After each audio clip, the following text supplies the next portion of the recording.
ॐ अज्ञानतिमिरान्धस्य ज्ञानाञ्जनशलाकया चक्षुरुन्मिलितं येन तस्मै श्रीगुरवे नमः। श्रीचैतन्यमनोभीष्टं स्थापितं येन भूतले स्वयं रूपकदा मह्यं ददाति स्वपदान्तिकं। वन्देऽहं श्रीगुरो श्रीयुतपदकमलं श्रीगुरुन् वैष्णवांश्च श्रीरूपं साग्रजातं सहगण रघुनाथान्वितं तं सजीवं साद्वैतं सावधूतं परिजनसहितं कृष्णचैतन्यदेवं श्रीराधाकृष्णपादान् सहगण ललिता श्रीविशाखान्वितांश्च। हे कृष्ण करुणा सिंधो दीनबन्धो जगत्पते गोपेश गोपिकान्त राधाकान्त नमोस्तुते। तप्त कांचन गौरांगी राधे वृंदावनेश्वरी वृषभानुसुते देवी प्रणमामि हरिप्रिये। वाञ्छाकल्पतरुभ्यश्च कृपा सिन्धुभ्य एव च पतितानां पावनेभ्यो वैष्णवेभ्यो नमो नमः। अनन्तकोटिवैष्णववृन्द की जय। नमः ओं विष्णुपादाय कृष्णप्रेष्ठाय भूतले श्रीमते जयपताका स्वामिन् इति नामिने। नमो आचार्यपादाय निताय कृपाप्रदायने गौरकथाधामदाय नगरग्रामतारिणे। नमः ओं विष्णुपादाय कृष्णप्रेष्ठाय भूतले श्रीमते भक्तिवेदान्तस्वामिन् इति नामिने। नमस्ते सारस्वते देवे गौरवाणी प्रचारिणे निर्विशेषशून्यवादी पाश्चात्यदेशतारिणे। जय श्री कृष्ण चैतन्य प्रभु नित्यानंद श्री अद्वैत गदाधर श्रीवासादि गौर भक्तवृंद। हरे कृष्ण कृष्ण कृष्ण हरे हरे, हरे राम राम राम हरे हरे। हरे कृष्ण कृष्ण कृष्ण हरे हरे, हरे राम राम राम हरे हरे। हरे कृष्ण कृष्ण कृष्ण हरे हरे, हरे राम राम राम हरे हरे।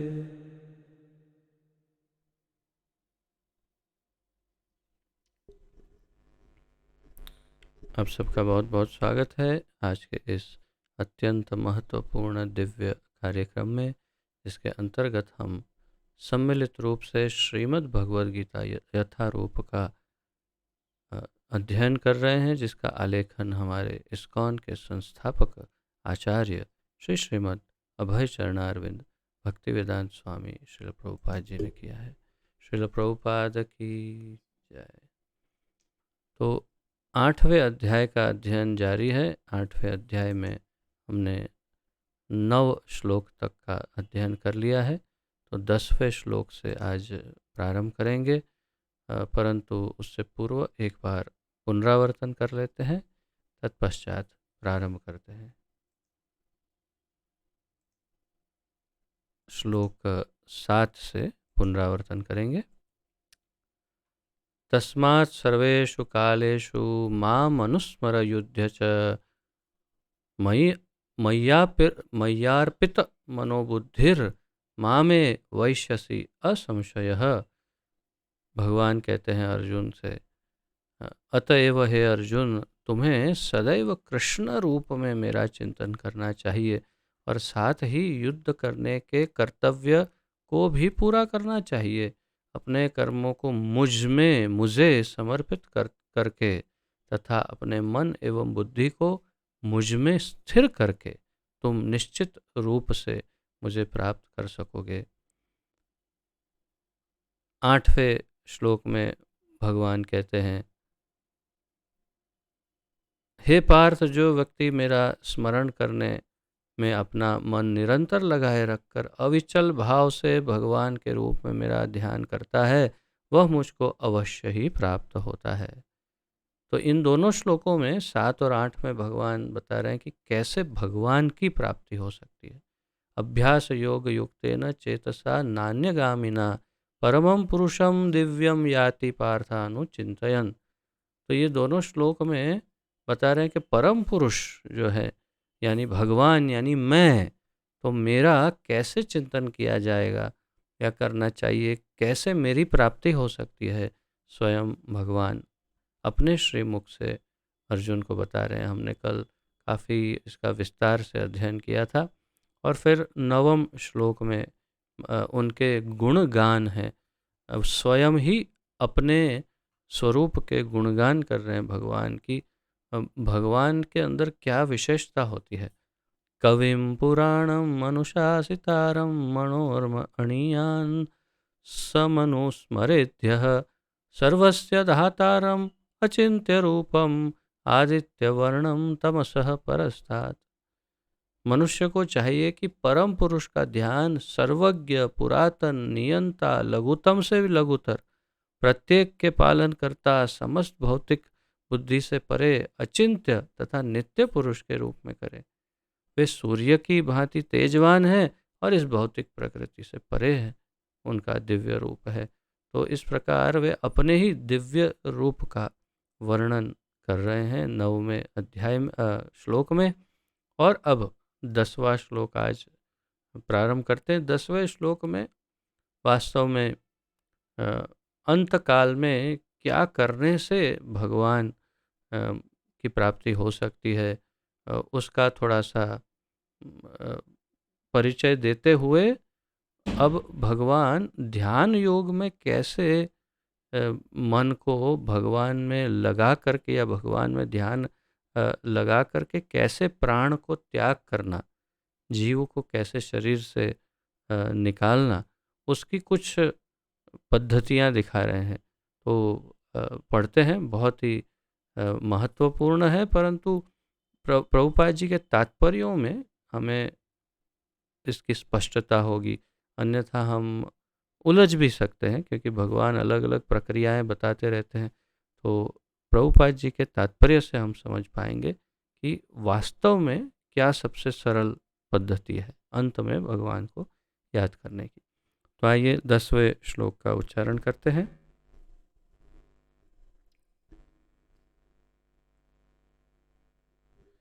प्रयाण काले मनसा चलेन भक्त्या युक्तो योग बलेन चैव भ्रुवोर्मध्ये प्राणमावेश्य सम्यक् सतं परं पुरुषमुपैति दिव्यम्।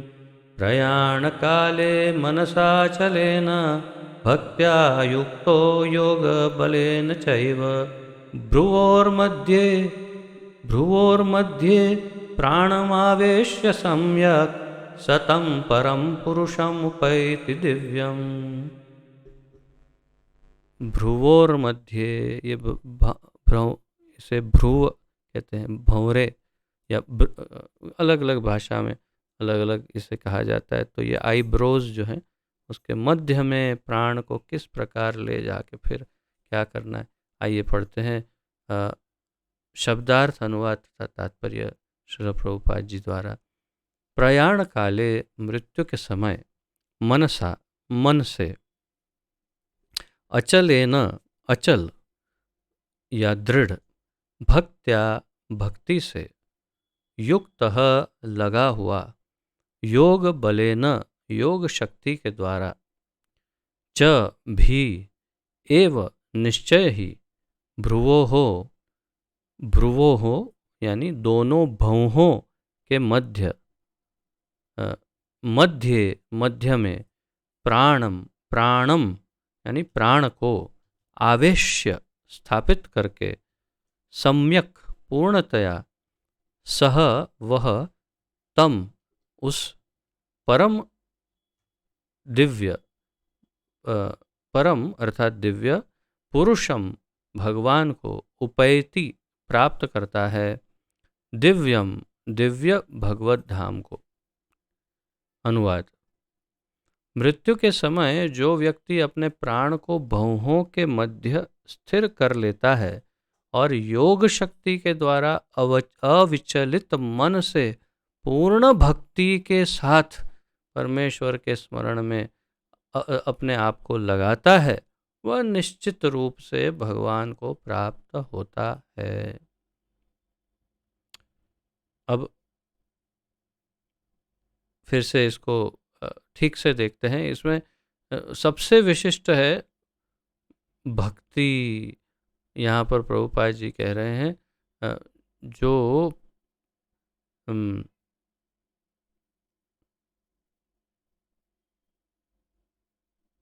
कहाँ कह रहे हैं भगवान भक्ति परमेश्वर के शरण अपने लगाता है वह निश्चित रूप से। हाँ, मृत्यु के समय जो व्यक्ति अपने प्राण को भवों के मध्य स्थिर कर लेता है योग शक्ति के द्वारा अविचलित मन से पूर्ण भक्ति के साथ, पूर्ण भक्ति, तो यहाँ पर कहाँ है पूर्ण भक्ति? अचलेन भक्त्या कहाँ पर है? अचल, अचल यानी दृढ़, अचलेन यानी अचल या दृढ़, भक्त्या यानी भक्ति से। एकदम स्पष्ट कहा भगवान ने यहाँ पर इस श्लोक में। इसमें सबसे मुख्य इसका जो घटक है, इंग्रेडिएंट जैसे कहते हैं, जैसे कुछ आप कुछ बना रहे हैं, कोई पकवान बना रहे हैं, उसमें सबसे मुख्य क्या है? तो कहा नमक। नमक नहीं होगा तो बिल्कुल चाहे कुछ भी मसाले डालो स्वाद नहीं आए। तो या तो फिर कोई मीठा हो तो मिष्ठान में सबसे मुख्य क्या है? चीनी या गुड़, वो नहीं होगा तो स्वाद मीठा कैसे आएगा? तो ऐसे इस पूरे श्लोक का सबसे मुख्य घटक क्या है? अचलेन भक्त्या, यही सबसे मुख्य है। तो देखिए इसका अनुवाद फिर से देखते हैं। मृत्यु के समय जो व्यक्ति अपने प्राण को भौहों के मध्य स्थिर कर लेता है यहाँ पर, और योग शक्ति के द्वारा अविचलित मन से पूर्ण भक्ति के साथ परमेश्वर के स्मरण में अपने आप को लगाता है, वह निश्चित रूप से भगवान को प्राप्त होता है। अचलेन भक्त्या, लेकिन यहाँ पर भक्ति समझ में आ गई, भगवान का स्मरण समझ में आ गया, परमेश्वर का अंत काल में, ये सब ठीक है, अविचलित पूर्ण भक्ति ये सब ठीक है, लेकिन अपने प्राण को दोनों भवों के मध्य स्थिर करना वो कहाँ से आएगा? भक्ति आ जाएगी, याद आ जाएंगे भगवान, सब हो जाएगा, लेकिन ये कैसे होगा? प्राण को दोनों के मध्य में कैसे लाएंगे? तो आगे भगवान बताते हैं और प्रभुपाद जी हमें बताएंगे कि हमारे लिए क्या ये ज़रूरी है। तात्पर्य, इस श्लोक में स्पष्ट किया गया है कि मृत्यु के समय मन को भगवान की भक्ति में स्थिर करना चाहिए। जो लोग योगाभ्यास करते हैं उनके लिए संस्तुति की गई है कि वे प्राण को बाहों के बीच यानी आज्ञा चक्र में ले आए।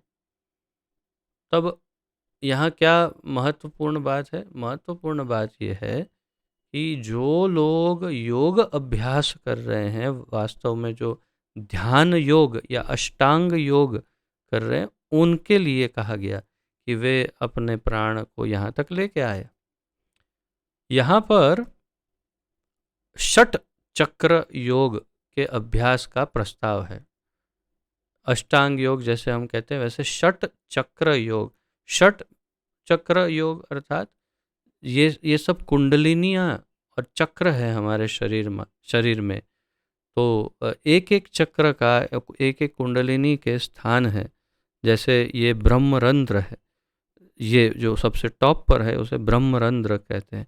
इस प्रकार एक एक कुंडलिनी या एक एक चक्र के नाम है, और ऐसे षट चक्र 6 प्रकार के चक्र जो है उनका यहाँ पर अभ्यास, यानी ये सब अष्टांग योग या ध्यान योग की पद्धतियाँ हैं जिसमें 6 चक्रों पर ध्यान लगाया जाता है। ये प्रभुपाद जी बता रहे हैं कि उस विषय की बात है। तो हमें तो वैसे भी कोई लेना देना नहीं, क्योंकि हम उस पद्धति का पालन वैसे भी नहीं कर रहे हैं। अब मुख्य बात अब कर रहे हैं प्रभुपाद जी, परंतु निरंतर कृष्ण भावनामृत में लीन रहने के कारण शुद्ध भक्त भगवत कृपा से मृत्यु के समय योगाभ्यास के बिना भगवान का स्मरण कर सकता है। एक ध्यान योगी को क्या करना पड़ेगा? कितनी सारी अपनी शक्तियों का सब संचय करके, ऐसा क्या मालूम कुछ ऐसा करके एकदम से अपना पूरा का पूरा यहाँ तक लाना पड़ेगा, सब प्राण शक्ति को यहाँ पर आ गया, और फिर उसके बाद में भगवान को याद कर रहा है, तब तक पता नहीं हो जाए तो गया काम से। तो प्रभुपाद जी कह रहे भक्तों को ऐसा कुछ करने की आवश्यकता नहीं पड़ेगी, वो तो स्वाभाविक रूप से हृदय में उनके बस ठाकुर जी ही रहते हैं, इसलिए स्वाभाविक रूप से अंतकाल में भगवान को ही याद करेंगे। तो उनको ये सब प्राण को यहाँ लाने की, वो ऐसा करने की आवश्यकता नहीं पड़ेगी भक्तों को। लेकिन एक और शब्द है शुद्ध भक्त, तो हमें शुद्ध भक्त होना पड़ेगा। इसकी व्याख्या 14वें श्लोक में की गई है। तो ये सब 14वें श्लोक में इसका वर्णन आएगा आगे। इस श्लोक में योग बलेन शब्द का विशिष्ट प्रयोग महत्वपूर्ण है, क्योंकि योग के अभाव में चाहे वह षटचक्र योग हो या भक्ति योग, मनुष्य कभी भी मृत्यु के समय इस दिव्य अवस्था या भाव को प्राप्त नहीं होता। अगर कोई भी योग ना हो, योग बले न, भगवान ने कहा कि योग बल से, योग बल के द्वारा। क्यों प्रभुपाद जी इस बात पर जोर दे रहे हैं? इसलिए जोर दे रहे हैं क्योंकि अगर योग ना हो तो फिर भगवान याद ही नहीं आएंगे, और सब कुछ ऐसे नहीं होगा जैसे होना चाहिए। तो चाहे अष्टांग योग हो या अर्थात जो षट चक्र योग, या फिर भक्ति योग हो, लेकिन योग जरूरी है। या तो षट चक्र योग, अष्टांग योग का पूर्ण ज्ञान हो, और तब जाकर के पूरा अपने सब चक्रों से भेदन करते हुए प्राणवायु को यहाँ पर बिल्कुल इस जगह पर लेकर आए, और फिर वहाँ पर स्थिर कर दिया दोनों भ्रूओं के मध्य, और फिर वहाँ से प्राण को भगवान के साथ याद करते हुए त्याग कर दिया। तो ये या तो इसका पूरा ज्ञान हो, और या तो फिर पूर्ण भक्ति योग हो। ये ना हो कोई भी योग तो ये संभव नहीं है, भगवान नहीं याद आएंगे अंतकाल में। कोई भी मृत्यु के समय परमेश्वर का सहसा स्मरण नहीं कर पाता, उसे किसी न किसी योग का, विशेषतया भक्ति योग का अभ्यास होना चाहिए। कौन कह रहा है? भगवान स्वयं तो कह रहे हैं, अविचलेन भक्त्या। क्यों कह रहे हैं ऐसा? क्योंकि भक्ति के बिना नहीं होगा, इसीलिए चाहे किसी भी योग में क्यों ना हो, भक्ति योग आवश्यक है। आगे प्रभुपाद बताएंगे किसी भी योग का अभ्यास क्यों ना हो, लेकिन वास्तव में भक्ति योग तो फिर भी चाहिए ही। इसीलिए यहाँ पर कहा कि विशेषतया भक्ति योग का अभ्यास होना चाहिए। सहसा स्मरण नहीं आएंगे भगवान, अर्थात पूरा जीवन उसने भगवान को न याद किया, न पूजा किया, न कुछ भी नहीं, और बस उसका अंत आया, और अंत आते ही एकदम उसको लगा हो कहाँ है कृष्ण कृष्ण कृष्ण करते करते मर गया। ऐसा नहीं होगा, ऐसा हो नहीं सकता है। इसके अनेक प्रमाण है, करोड़ों करोड़ों लोग, उससे भी अधिक कितने मर गए, लेकिन अंतकाल में भगवान याद तभी आते हैं अगर पूरा जीवन भर भगवान को याद किया हो, अन्यथा नहीं आते हैं। कोई एक विरला ऐसा अजामिल की तरह हो सकता है, लेकिन वो अरबों लोगों में, न जाने कितने हजारों लाखों करोड़ों अरबों लोगों में कोई एकाध होगा जो अजामिल की तरह याद कर सकता है। वो भी इसलिए क्योंकि वो अपने जीवन के पूर्वार्ध में, और या तो बचपन में, बाल्यकाल और युवा, बिल्कुल युवा से पहले की अवस्था में वो ब्राह्मण था। भगवान की, चलो शुद्ध भक्ति नहीं ना सही, लेकिन ब्रह्म कर्म में भी नारायण का कुछ न कुछ तो पूजा पाठ वगैरह करते थे। और सबसे बड़ी बात यह है कि उन्होंने अनजाने में ही लेकिन वैष्णवों की सेवा की। वैष्णव उनके घर पे आए, उनको एक रात्रि रखा, उनकी खूब सेवा की, क्योंकि ये उसका संस्कार था कि घर में अतिथि वैष्णव आए तो उनकी सेवा करनी चाहिए। घर में वैश्या को बिठाया हुआ था और जुआ, मांसाहार, मदिरापान, सारा गलत, चोरी, लूटफाट, डकैती सब कार्य करता था वो। घर में जो बीवी बच्चे थे उनको भगा भी दिया था। तो सारे बुरे कार्य करता, लेकिन वैष्णवों के घर में सेवा की, उनको अच्छे से खिलाया पिलाया, सब किया। वैष्णव प्रसन्न हुए और जान गए कि ये वास्तव में बहुत ही बुरा व्यक्ति है। तो वैष्णव भी कैसे हृदय वाले होते हैं, उन्होंने सोचा कि इसका उद्धार करना चाहिए। बस इतना ही कहा कि तुम्हारी पत्नी जो है वो गर्भवती है, तो ऐसा करना, उसका जो बेटा होगा उसका नाम नारायण रख लेना। उन्होंने कहा ठीक है। अजामिल ने कहा। तो अंतिम पुत्र था उनका, कोई 8वां या ऐसा कुछ पुत्र है ऐसा, तो उसका नाम अजामिल रख दिया, नारायण रख दिया। और हर हर पल नारायण नारायण इधर आओ, नारायण, अरे नारायण सुनो, अरे नारायण नारायण नारायण नारायण चालू हो गया। और फिर 80 वर्ष की उम्र में या ऐसा कुछ है जहाँ तक मुझे स्मरण, उनकी मृत्यु आई। सामने यमदूत आए 3, और इतना डर गया ये कि डर के मारे उसको अपना पुत्र याद आया। कृष्ण, नारायण या विष्णु याद नहीं आए, उसे अपना पुत्र याद आया और उसने अपने पुत्र का नाम पुकारा नारायण, और प्राण निकला। और क्योंकि अंत काल में नारायण को याद किया, तुरंत विष्णुदूत प्रकट हो गए। और फिर श्रीमद् भागवत में बहुत लंबा डायलॉग है विष्णुदूत और यमदूतों के बीच में। यमदूतों ने कभी देखा ही नहीं था विष्णुदूतों को, और उनको ये भी नहीं मालूम था कि नारायण कोई होता है। वो जाकर के फिर यमलोक जाकर के पूछते हैं यमराज को कि हमने तो सोचा था कि आपसे बड़ा कोई है ही नहीं, तो आपसे बड़ा और कौन है। तब बहुत सुंदर सुंदर श्लोक हैं ये सब उसमें। जो यमराज है वे बताते हैं कि एक तो 12 महाजनों का परिचय देते हैं, नारायण का परिचय देते हैं, भगवान कौन है, उनसे ऊपर भगवान है, वो मैं उनका दास हूँ, ये सब बताते हैं।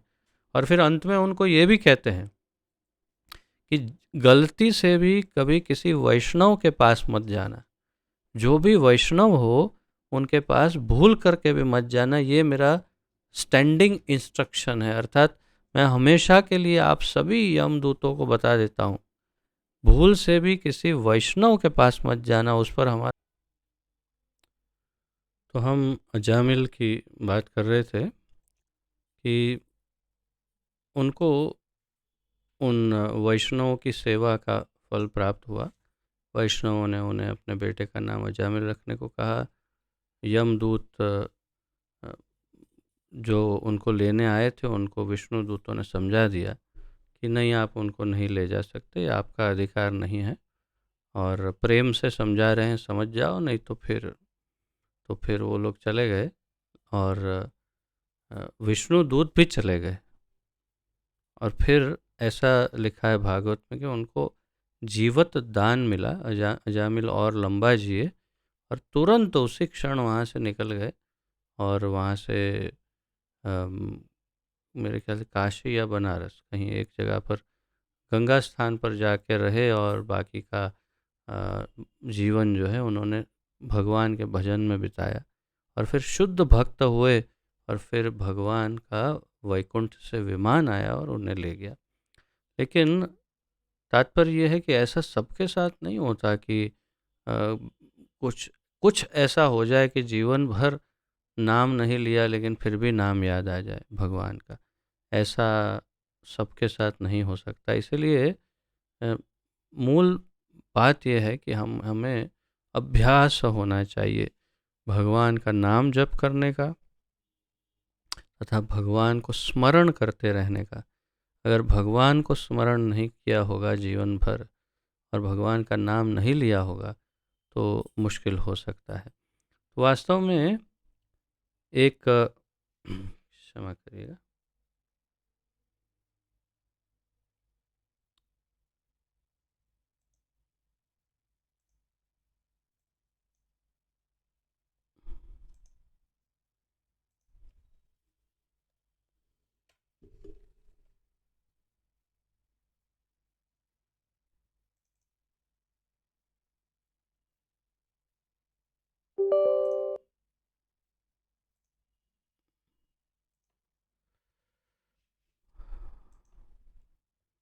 तो वास्तव में यहाँ पर अब प्रभुपाद जी जो कह रहे हैं उसे आगे बढ़ाते हैं और फिर इस श्लोक में योग बलेन शब्द का विशेष प्रयोग महत्वपूर्ण है, क्योंकि योग का के अभाव में चाहे वह षट चक्र योग हो या भक्ति योग, मनुष्य कभी भी मृत्यु के समय इस दिव्य अवस्था या भाव को प्राप्त नहीं होता।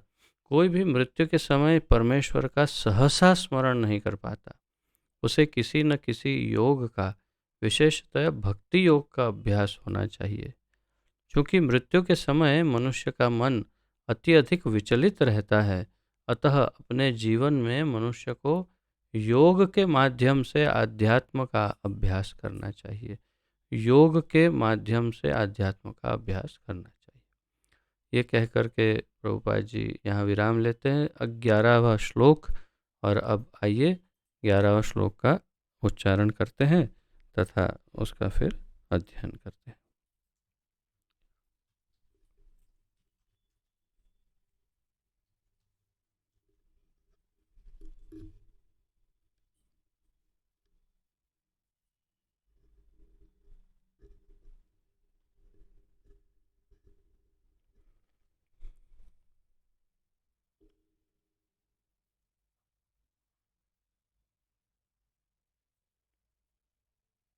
यदक्षरं वेदविदो वदन्ति विशन्ति यद्यत्तयो वीतरागाः यदिच्छन्तो ब्रह्मचर्यं चरन्ति तत्ते पदं संग्रहेण प्रवक्ष्ये।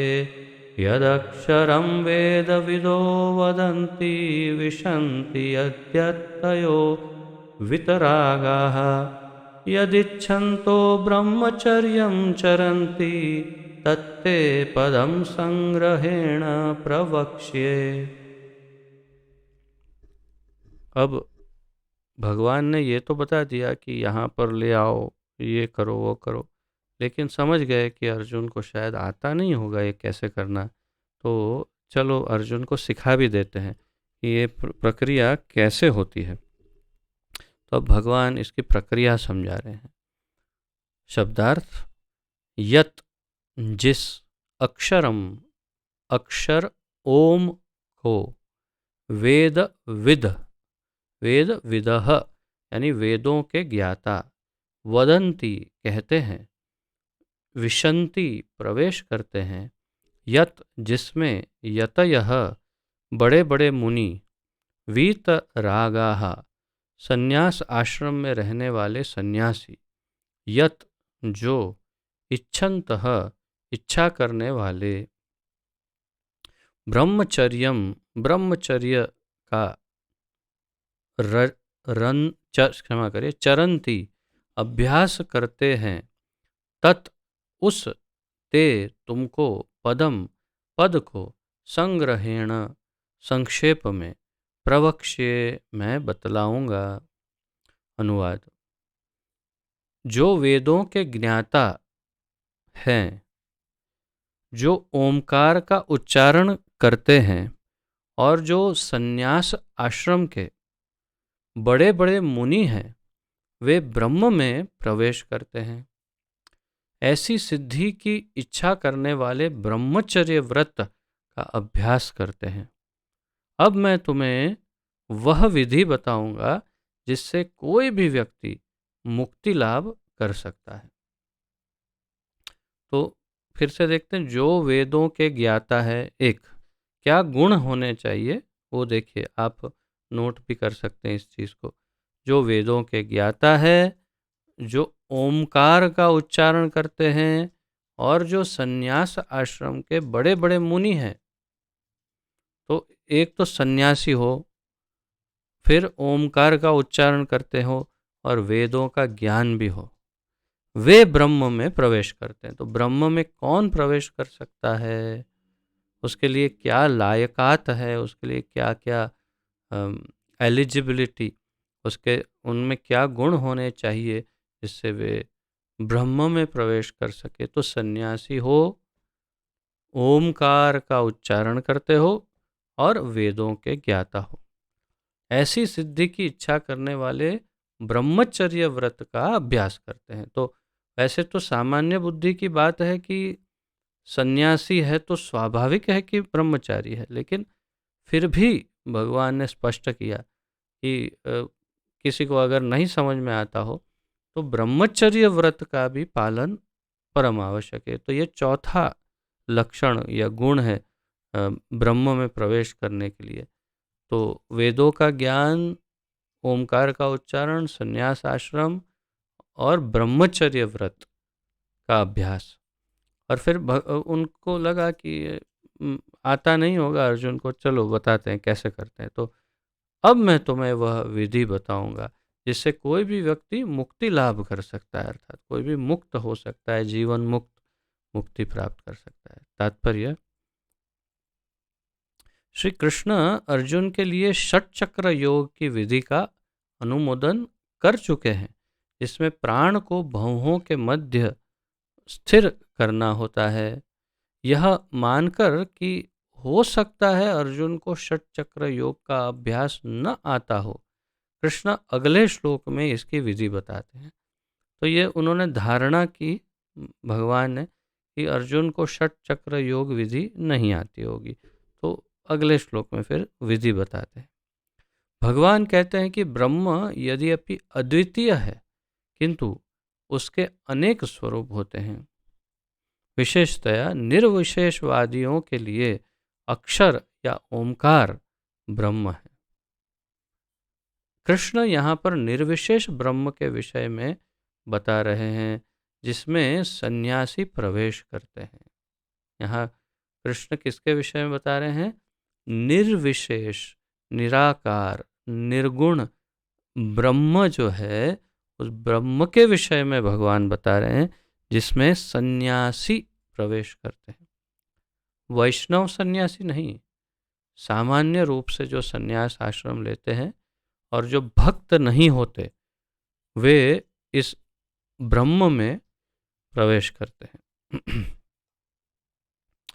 ज्ञान की वैदिक पद्धति में छात्रों को प्रारंभ से गुरु के पास रहने से ब्रह्मचर्य व्रत का पालन करते हुए ओमकार का उच्चारण तथा परम निर्विशेष ब्रह्म की शिक्षा दी जाती है। तो गुरुकुल की वैदिक प्रणाली की बात है यहाँ पर प्रभुपाद जी कर रहे हैं कि प्राचीन काल में गुरुकुल में जो ज्ञान की वैदिक पद्धति जिसे कहते हैं, उसमें छात्रों को, स्टूडेंट्स को गुरु के पास रहना होता था गुरुकुल में, और ब्रह्मचर्य व्रत का पालन करते हुए ओमकार का उच्चारण करते थे और निर्विशेष ब्रह्म की शिक्षा दी जाती थी। इस प्रकार वे ब्रह्म के दो स्वरूपों से परिचित होते थे। इसमें भगवान के या ब्रह्म के दो स्वरूपों की चर्चा है। कौन से?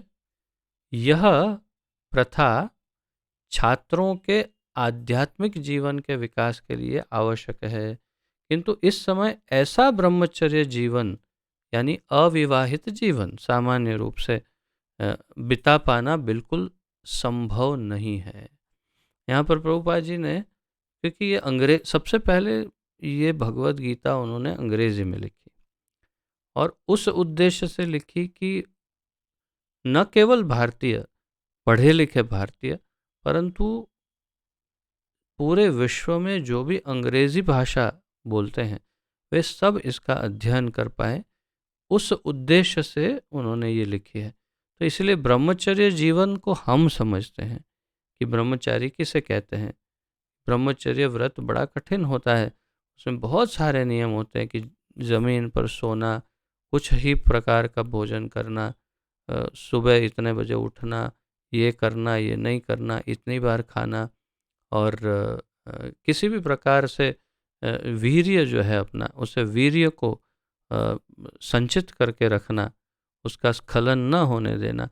ऐसे बहुत ही कठोर कुछ नियम होते हैं, लेकिन ये शायद सब लोग ना समझ पाए उस समय, या पहली बार जो भगवत गीता पढ़ रहे हैं वो सोच करके उन्होंने लिख दिया अविवाहित जीवन, ब्रह्मचर्य जीवन अर्थात अविवाहित जीवन। तो ये बिल्कुल संभव नहीं है। आजकल के लोगों के लिए ऐसा कह रहे हैं। विश्व का सामाजिक ढांचा इतना बदल चुका चुका है कि छात्र जीवन के प्रारंभ से ब्रह्मचर्य जीवन बिताना संभव नहीं है। ये अब इसकी चर्चा अब हम क्या करें। आजकल सबसे पहली बात तो है को एजुकेशन। को एजुकेशन अर्थात स्त्री और पुरुष एक ही साथ में पढ़ते हैं। बाल्यकाल में तो बिल्कुल निर्दोष है, कुछ समझ नहीं आता, इसलिए उसका कोई प्रभाव नहीं पड़ता। परंतु जैसे ही थोड़ी सी बुद्धि या देह देह आत्मबुद्धि या फिर देह की जागृति होती है, इंद्रियों की जागृति होने लगती है, तो तुरंत दिखाई देता है ओ ये स्त्री है, ये पुरुष है, मैं पुरुष हूँ, मैं ये स्त्री है। और फिर अपने आप आकर्षण तो प्रकट होता ही है, क्योंकि ये तो प्रकृति का नियम है। और फिर क्या क्या नहीं होता है स्कूलों में। अ, मैं भी को एजुकेशन में पढ़ा हूँ, इसलिए मैं जानता हूँ। कई बार मैं आपको बता भी चुका हूँ, हमारे टाइम पे तो लेकिन अलग था समय। को एजुकेशन होते हुए भी लड़कियों से बात नहीं करते थे।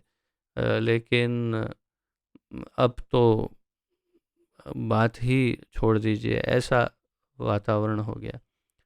प्रभुपाद जी उसी की चर्चा कर रहे हैं कि आजकल की इस शिक्षण प्रणाली में ये संभव ही नहीं कि कोई ब्रह्मचर्य का पालन करे, और वो सब उसके लिए गुरुकुल चाहिए और ऐसा प्रशिक्षण होना चाहिए, वो नहीं है। तो प्रभुपाद जी आगे बताते हैं, यद्यपि विश्व में ज्ञान की विभिन्न शाखाओं के लिए अनेक संस्थाएं हैं, किंतु ऐसी मान्यता प्राप्त एक भी संस्था नहीं है जहां ब्रह्मचर्य के सिद्धांतों में शिक्षा प्रदान की जा सके। उस समय 50-55 वर्ष पूर्व जब प्रभुपाद जी ये लिख रहे होंगे तब नहीं थी। अब थोड़ी 1-2-4 होगी शायद, कि जिसमें ब्रह्मचर्य एक उसका भाग हो सकता है। ब्रह्मचर्य के बिना आध्यात्मिक जीवन में उन्नति कर पाना अत्यंत कठिन है, प्रभुपाद जी कह रहे हैं। प्रभुपाद जी का ये वाक्य सुनो और इस पर ध्यान दो। प्रभुपाद जी कह रहे हैं ब्रह्मचर्य के बिना आध्यात्मिक जीवन में उन्नति कर पाना नामुमकिन या असंभव नहीं कहा, अत्यंत कठिन है, अर्थात लगभग नहीं के बराबर, संभव नहीं है, ऐसा है। तो इसलिए ब्रह्मचर्य का पालन आवश्यक है। अतः इस कलयुग के लिए शास्त्रों के आदेश अनुसार भगवान चैतन्य ने घोषणा की है कि भगवान कृष्ण के पवित्र नाम हरे कृष्ण कृष्ण कृष्ण हरे हरे, हरे राम राम राम हरे हरे के जप के अतिरिक्त परमेश्वर के साक्षात्कार का कोई अन्य उपाय नहीं है।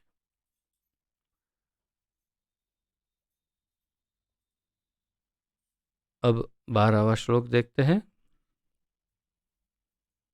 जिसमें भगवान पद्धति यानी किस प्रकार षट चक्र योग किया जाता है उसका प्रशिक्षण दे रहे हैं।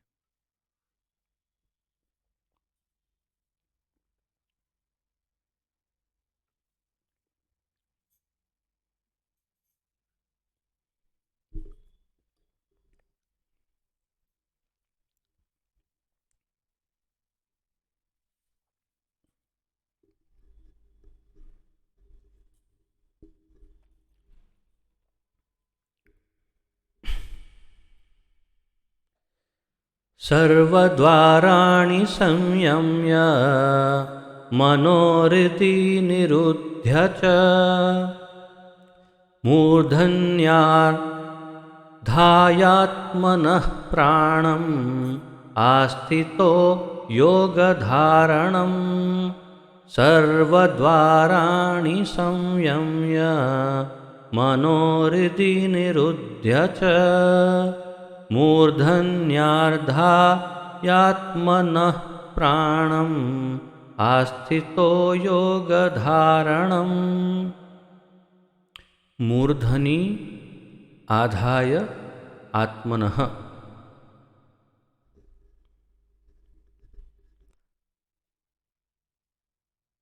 शब्दार्थ: सर्वद्वाराणि शरीर के समस्त द्वारों को संयम्य वश में करके मनः मन को हृदय में निरुध्य बंद करके या कर च भी मूर्धनि सिर पर आधाय स्थिर करके आत्मनः अपने प्राणवायु को आस्थितः स्थित योग धारणाम योग की स्थिति।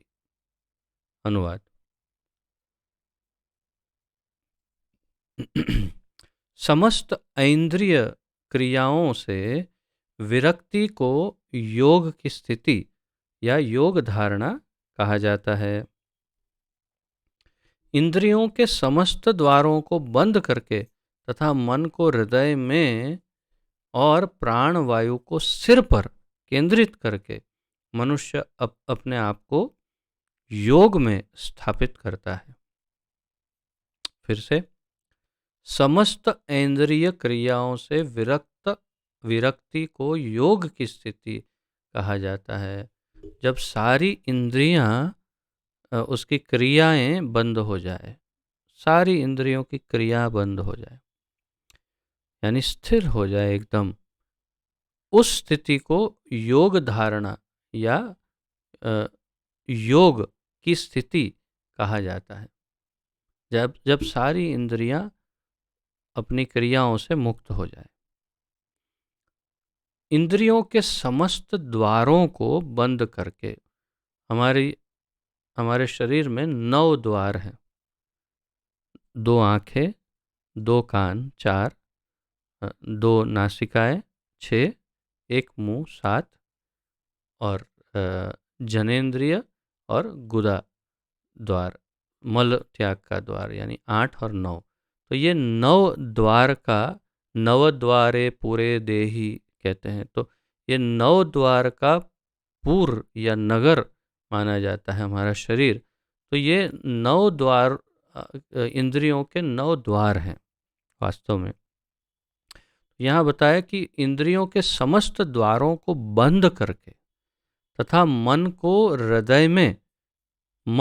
हृदय में और प्राणवायु को सिर पर केंद्रित करके मनुष्य को, मैंने कहा था ना ब्रह्मरंध्र, तो यहाँ ब्रह्मरंध्र में केंद्रित करके मनुष्य को अपने आप को योग में स्थापित करना चाहिए या करता है।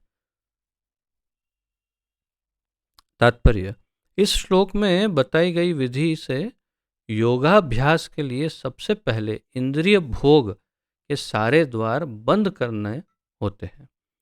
तो सबसे पहले इंद्रिय भोग के सारे द्वार जो हैं वो बंद हो जाने चाहिए उस समय। यह प्रत्याहार अथवा इंद्रिय विषयों से इंद्रियों को हटाना कहलाता है। इनमें ज्ञानेंद्रियों यानी नेत्र, कान, नाक, जीभ तथा स्पर्श को पूर्णतया वश में करके उन्हें इंद्रिय तृप्ति में लिप्त होने नहीं दिया जाता। आप लोगों को शायद स्मरण होगा, हमने कितने गिनवाए थे शरीर, भौतिक शरीर के जो 21 था कि 24 था?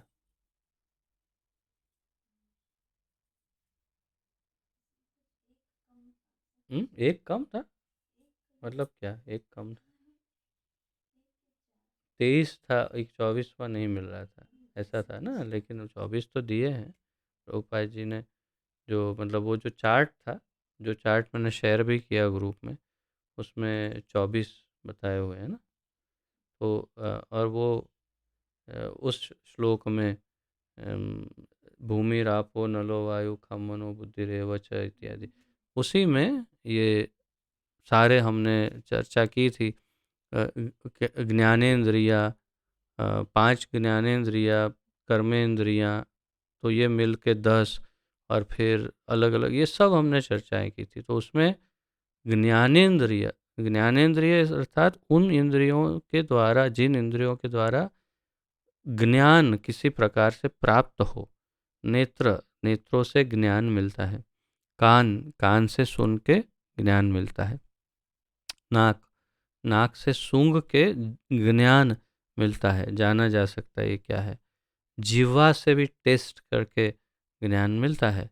और स्पर्श से भी ज्ञान प्राप्त हो सकता है, गर्म है, ठंडा है, क्या है क्या इत्यादि।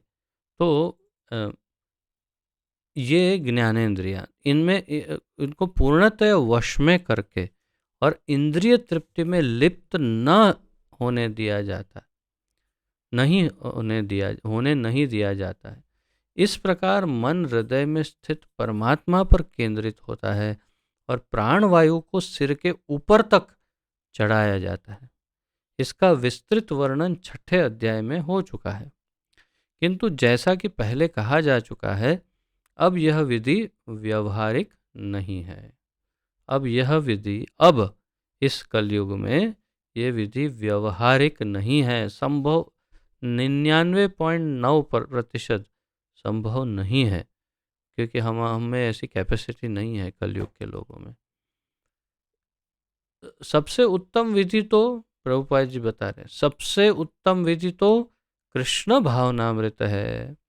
यदि कोई भक्ति में अपने मन को कृष्ण में स्थिर करने में समर्थ होता है, तो उसके लिए अविचलित दिव्य समाधि में बने रहना सुगम हो जाता है। अगर कोई कृष्ण भक्त होता है तो वो अविचलित दिव्य समाधि में बने रहना उसके लिए सुगम, बहुत सरल हो जाता है, बिल्कुल कठिन नहीं है। तो इस प्रकार यहाँ पर प्रभुपाद जी जो है इस अष्टांग योग का संक्षिप्त वर्णन कर रहे हैं। अब 13वें श्लोक पर चलते हैं, उसका उच्चारण करते हैं। क्योंकि ये सारी विधि भगवान स्टेप बाय स्टेप समझा रहे हैं, हम उसको फॉलो करते रहेंगे जब तक संभव हो।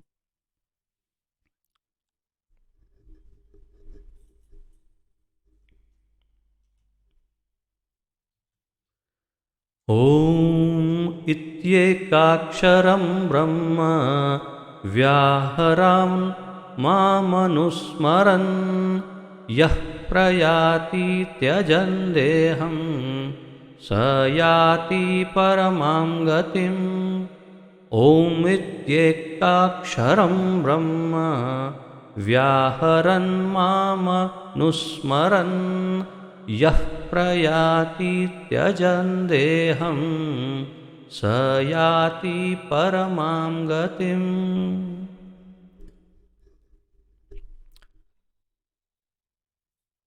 शब्दार्थ ओम, ओमकार, इति इस तरह, एक अक्षरम एक अक्षर, ब्रह्म परब्रह्म का, व्याहरण उच्चारण करते हुए, माम मुझको यानी कृष्ण को, अनुस्मरण स्मरण करते हुए, यह जो प्रयाति जाता है, त्यजन छोड़ते हुए, देहम इस शरीर को, सह वह याति प्राप्त करता है, परमाम परम गतिम गंतव्य या लक्ष्य। अनुवाद।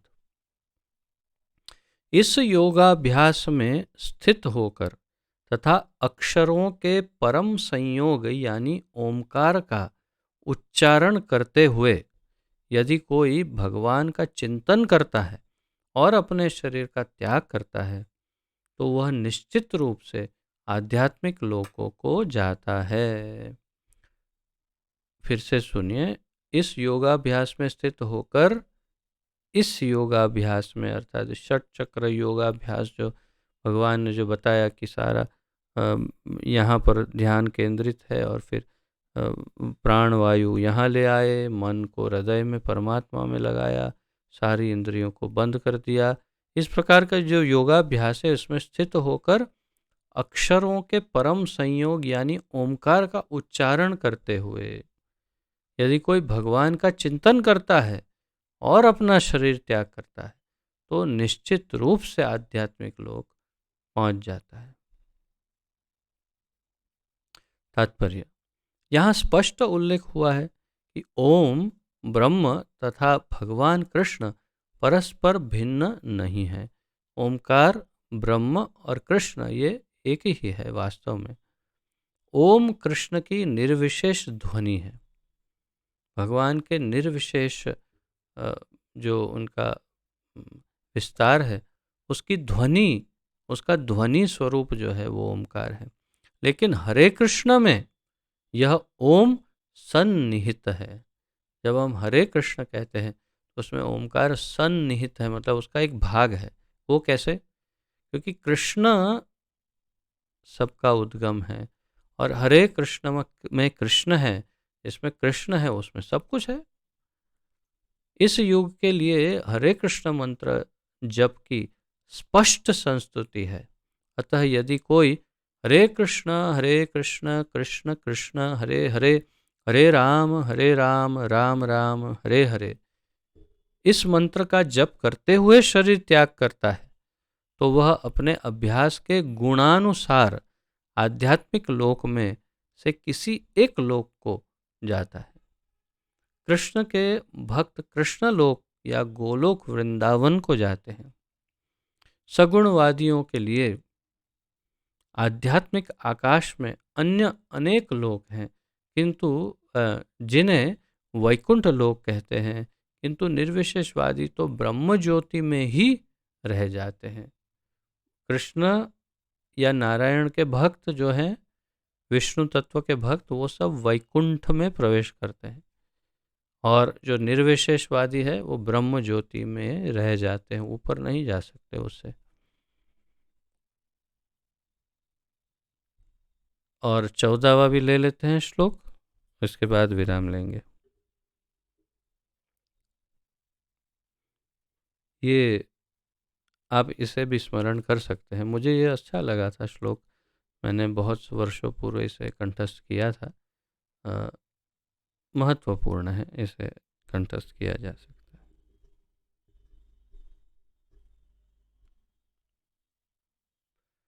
अनन्यचेतः सततं यो मां स्मरति नित्यशः तस्याहं सुलभः पार्थ नित्ययुक्तस्य योगिनः। अनन्यचेताः सततं यो मां स्मरति नित्यशः तस्याहं सुलभः पार्थ नित्ययुक्तस्य योगिनः। अनन्य चेताः, अविचलित मन से, सततम सदैव, यह जो, माम मुझ कृष्ण को, स्मरति स्मरण करता है, नित्यशः नियमित रूप से, तस्य उस, अहम मैं हूँ, सुलभ सुलभ सरलता से प्राप्त प्राप्त किया जा सके ऐसा, प्राप्य, पार्थ हे पृथा पुत्र, नित्य नियमित रूप से, युक्तस्य लगे हुए, योगिनः भक्त के लिए। अनुवाद: हे अर्जुन, जो अनन्य भाव से निरंतर मेरा स्मरण करता है उसके लिए मैं सुलभ हूँ, क्योंकि वह मेरी भक्ति में प्रवृत्त रहता है। एकदम स्पष्ट मैसेज, हे अर्जुन, जो अनन्य भाव से निरंतर मेरा स्मरण करता रहता है, निरंतर, बीच में कोई अंतर नहीं, निरंतर, उसके लिए मैं सुलभ हूँ, उसके लिए बहुत ही अ, सस्ता, या सस्ता अर्थ है कि बहुत आसानी से जिसे खरीदा जा सके, बहुत आसानी से प्राप्त किया जा सके, उसे सुलभ कहते हैं, क्योंकि वह मेरी भक्ति में प्रवृत्त रहता है। क्योंकि वो मेरी भक्ति में प्रवृत्त रहता है, इसलिए मुझे प्राप्त करना उसके लिए बहुत सरल है। तात्पर्य, इस श्लोक में उन निष्काम भक्तों द्वारा प्राप्य अंतिम गंतव्य का वर्णन है जो भक्ति योग के द्वारा भगवान की सेवा करते हैं। पिछले श्लोकों में 4 प्रकार के भक्तों का वर्णन हुआ है: आर्त, जिज्ञासु, अर्थार्थी तथा ज्ञानी। मुक्ति की विभिन्न विधियों का भी वर्णन हुआ है, मुक्ति की विभिन्न विधियों का भी वर्णन हुआ है। कर्म योग, ज्ञान योग तथा हठ योग, इन योग पद्धतियों के नियमों में कुछ न कुछ भक्ति मिली रहती है। मैंने आपको पहले बताया था प्रभुपाद जी के एक तात्पर्य के दौरान कि आगे प्रभुपाद जी बताएंगे कि भक्ति योग के बिना दूसरे योग संभव ही नहीं है। इसलिए यहाँ कहते हैं कर्मयोग, ज्ञान योग तथा हठ योग, इन योग पद्धतियों के नियमों में कुछ न कुछ भक्ति मिली रहती है। लेकिन इस श्लोक में शुद्ध भक्ति योग का वर्णन है, जिसमें ज्ञान, कर्म या हठ का मिश्रण नहीं होता। तो इस श्लोक में किसका वर्णन है? शुद्ध भक्ति योग का वर्णन है इस श्लोक में, शुद्ध भक्ति योग। इसमें कोई और ज्ञान, कर्म या हठ योग का मिश्रण नहीं है इसमें। जैसा कि अनन्य चेताः शब्द से सूचित होता है, भक्ति योग में भक्त कृष्ण के अतिरिक्त और कोई इच्छा नहीं करता। शुद्ध भक्त न तो स्वर्गलोक जाना चाहता है, न ब्रह्म ज्योति से तादात्म्य या मोक्ष या भवबंधन से मुक्ति ही चाहता है। शुद्ध भक्त किसी भी वस्तु की इच्छा नहीं करता। अब देखिए, इस भाव को केवल सुनिए नहीं, अपने हृदय में इसे विराजमान कर दीजिए। क्योंकि भक्त बनना तो शुद्ध भक्ति बनना, अन्यथा क्या भक्त बनेंगे? भक्त बने तो शुद्ध, और शुद्ध भक्तों के लक्षण बताए। शुद्ध भक्त किसी भी वस्तु की इच्छा नहीं करता, उसे मुक्ति भी नहीं चाहिए, मोक्ष नहीं चाहिए उसे। चैतन्य चरितामृत में शुद्ध भक्त को निष्काम कहा गया है। उसे ही पूर्ण शांति का लाभ होता है। उन्हें नहीं जो स्वार्थ में लगे रहते हैं। एक और जहाँ ज्ञान योगी, कर्म योगी या हठ योगी का अपना अपना स्वार्थ रहता है, वहीं पूर्ण भक्त में भगवान को प्रसन्न करने की के अतिरिक्त अन्य कोई इच्छा नहीं होती। भक्त की एक ही इच्छा है, हमेशा याद रखिए इस बात को। भक्त की विशेषता क्या है? भक्त की केवल एक ही इच्छा होता है कि भगवान कैसे प्रसन्न हो। अगर भगवान प्रसन्न होंगे तो मैं तो प्रसन्न ही हूँ, लेकिन भगवान कैसे प्रसन्न हो, यही एक ही सोचता है वो। तो वही पूर्ण भक्ति में भगवान को प्रसन्न करने के अतिरिक्त अन्य कोई इच्छा नहीं होती। अतः भगवान कहते हैं कि जो एकनिष्ठ भाव से उनकी भक्ति में लगा रहता है, उसे वे सरलता से प्राप्त हैं। एकनिष्ठ भक्ति में जो लगा हुआ हो, उन्हें भगवान मिल जाते हैं। शुद्ध भक्त सदैव कृष्ण के विभिन्न रूपों में से किसी एक की भक्ति में लगा रहता है। शुद्ध भक्त कृष्ण के किसी भी रूप की भक्ति में लगा रहता है। कृष्ण के अनेक स्वांश तथा अवतार हैं। कल हमने देखा था ये शब्द स्वांश। यथा राम तथा नृसिंह, जिनमें से भक्त किसी एक रूप को चुनकर उनकी प्रेमा भक्ति में मन को स्थिर कर सकता है। ऐसे भक्त को उन अ, अनेक समस्याओं का सामना नहीं करना पड़ता जो अन्य लोगों के अभ्यास कार्यकर्ताओं को झेलनी पड़ती है। ये सबसे बड़ी बात यही है। जो भगवान का भक्त है उसे सामान्य समस्याएं नहीं आती जीवन में, उसके योग अभ्यास के दौरान सरलता से हो जाता है। जबकि सामान्य जो अपने लिए कर रहा है योग, उसे बहुत अड़चनें आती है।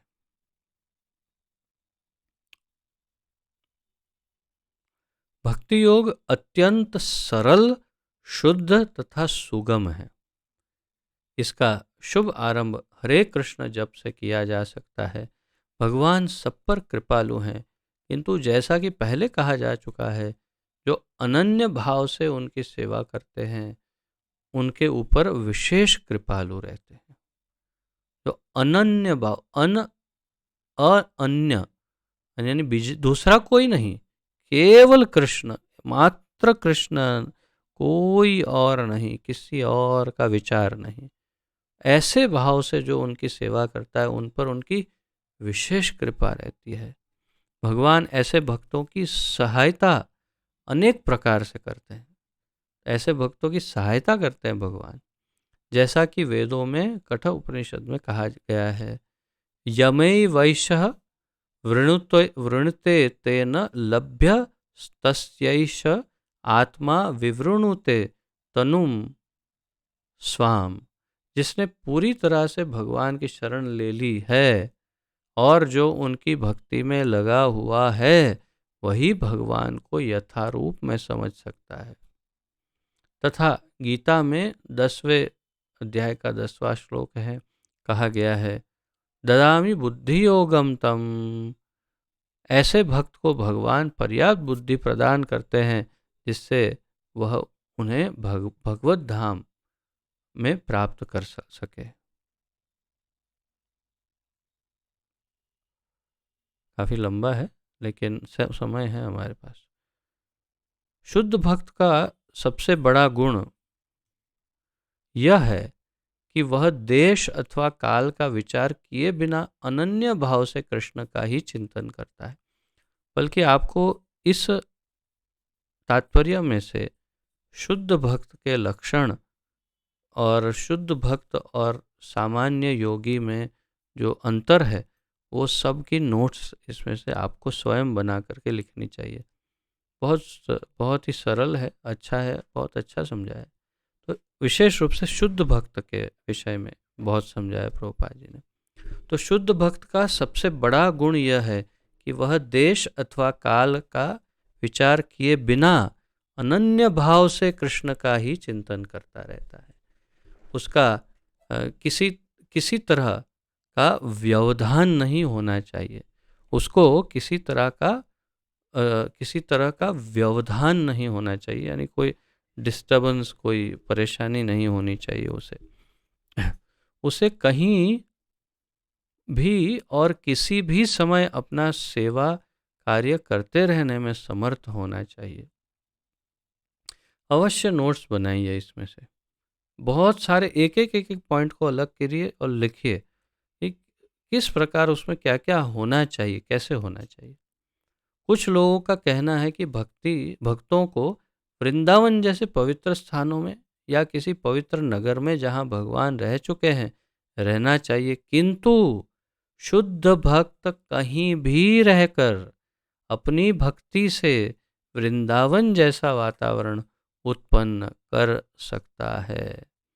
किंतु शुद्ध भक्त कहीं भी रहकर अपनी भक्ति से वृंदावन जैसा वातावरण उत्पन्न कर सकता है। श्री अद्वैत ने चैतन्य महाप्रभु से कहा था, आप जहाँ भी हैं हे प्रभु वहीं वृंदावन है।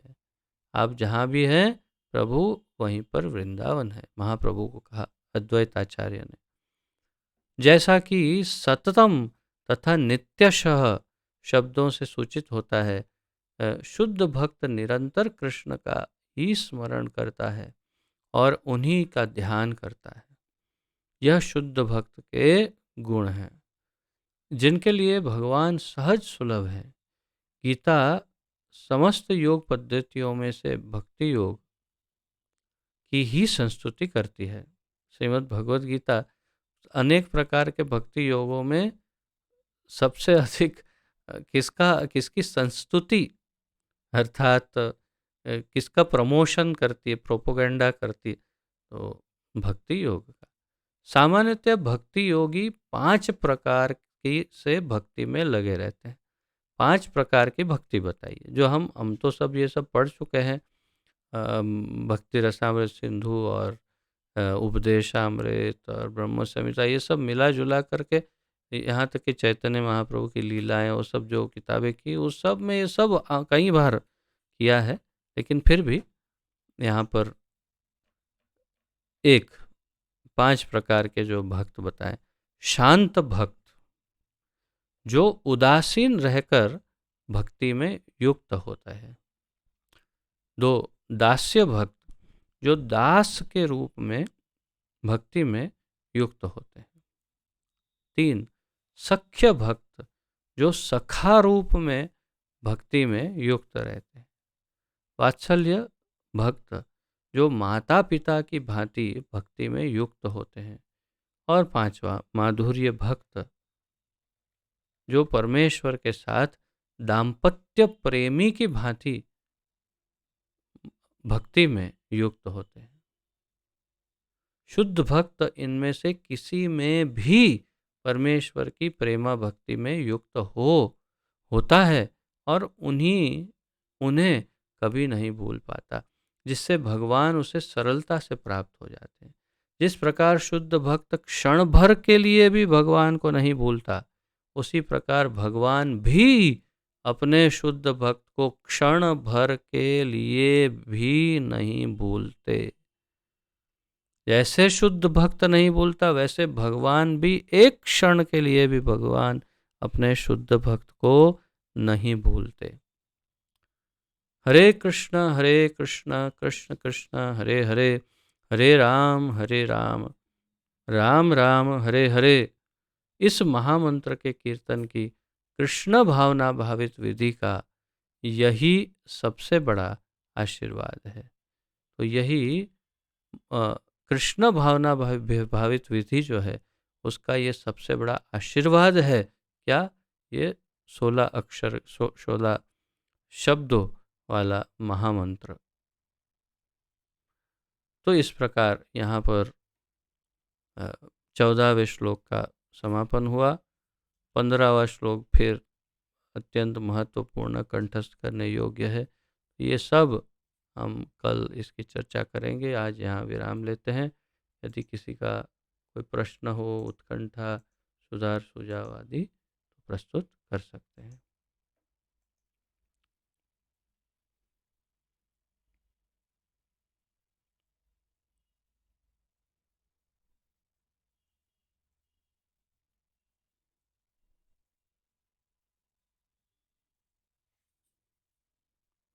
ठीक है, तो आइए प्रणति निवेदन करते हैं। पतित पावन जगत गुरु श्रील प्रभुपाद की जय। पतित पावन श्रील गुरुदेव की जय। निताय गौर प्रेमानंदे हरि हरि बोल। आप सबका बहुत बहुत धन्यवाद और कोटि कोटि दंडवत प्रणाम। हरे कृष्णा।